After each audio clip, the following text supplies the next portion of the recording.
No último domingo, aconteceu o segundo turno das primárias da Bela Aliança Popular, que é a coalizão que reúne o Partido Socialista e seus principais aliados e que tem como objetivo escolher o candidato desse grupo político para as eleições presidenciais da França de 2017.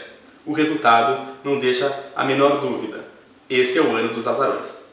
Antes de falar sobre quem ganhou a primária, vamos fazer uma retrospectiva e lembrar que em dezembro aconteceram as primárias da direita e do centro, em torno do partido Le Républicain. Por muito tempo a gente achou que na direita e no centro a disputa ia se dar entre dois candidatos. Por um lado, Nicolas Sarkozy, que foi presidente da França entre 2007 e 2012, contra Alain Juppé, atual prefeito de Bordeaux, e que foi primeiro-ministro francês entre 95 e 97.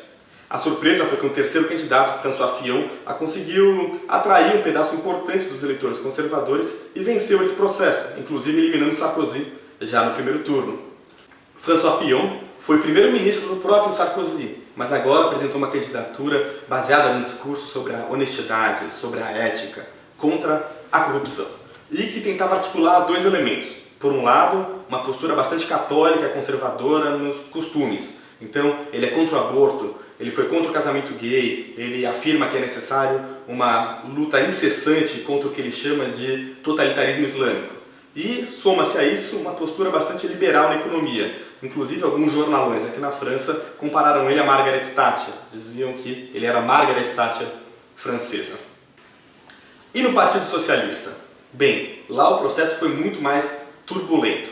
O atual presidente, François Hollande, é do Partido Socialista, mas está com níveis de aprovação baixíssimos e, diante de uma iminente derrota eleitoral, decidiu não se apresentar à reeleição. Quem, no lugar, foi defender o legado dos últimos 5 anos foi o seu último primeiro-ministro, Manuel Valls, que por muitas vezes foi considerado o favorito. Acontece que, mais uma vez, venceu um azarão, Benoît Hamon. Mas quem é o Benoît Hamon?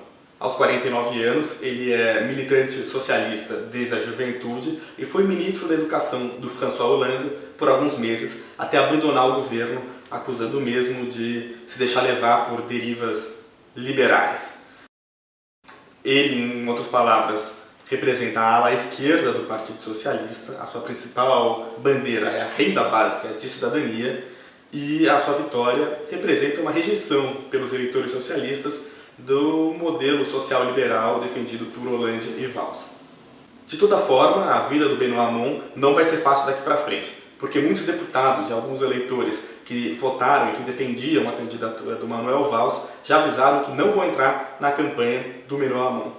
Por outro lado, os eleitores mais à esquerda, talvez mais à extrema esquerda, possam se sentir atraídos a votar em outro candidato, o Jean-Luc Mélenchon, do movimento França Insubmissa. De todo jeito, ainda faltam 3 meses para o primeiro turno, que acontece no dia 23 de abril, e na prática, tudo pode acontecer. Hoje, o cenário é o seguinte. Em primeiro lugar nas pesquisas está Marine Le Pen, do Front National, um partido de extrema-direita. Ela tem 25% dos votos. Em segundo e terceiro lugar, praticamente empatados com 21% e 20% dos votos, estão o François Fillon e o Emmanuel Macron. Esse segundo foi ministro das Finanças do Hollande, mas também largou o governo há mais ou menos um ano. Em quarto lugar, com 15%, está o Benoît Hamon, e em quinto lugar está o Jean-Luc Mélenchon, com 10% dos votos. A última semana foi muito positiva para o Emmanuel Macron. As notícias foram todas boas para ele. Primeiro porque a vitória do Hamon favorece o Macron. Se lembra que eu tinha dito que alguns deputados que apoiavam o Valls diziam que não iam se meter na campanha do Hamon? Pois é, muitos deles já afirmaram que apoiam, defendem e que votarão no Emmanuel Macron nas eleições. Por outro lado, se lembrem também que eu tinha dito que no começo da campanha o François Fillon afirmou ser o candidato da honestidade contra a corrupção. Pois é, semana passada o jornal Canard Enchaîné divulgou a notícia de que o François Fillon teria contratado a própria esposa por 8 anos como assessora parlamentar. E pequeno detalhe, aparentemente ninguém nunca viu ela na Assembleia Nacional. O Fillon afirma que não cometeu nenhuma irregularidade, o nepotismo não é crime na França, mas é claro que isso vai marcar a campanha dele. A questão é saber até que ponto.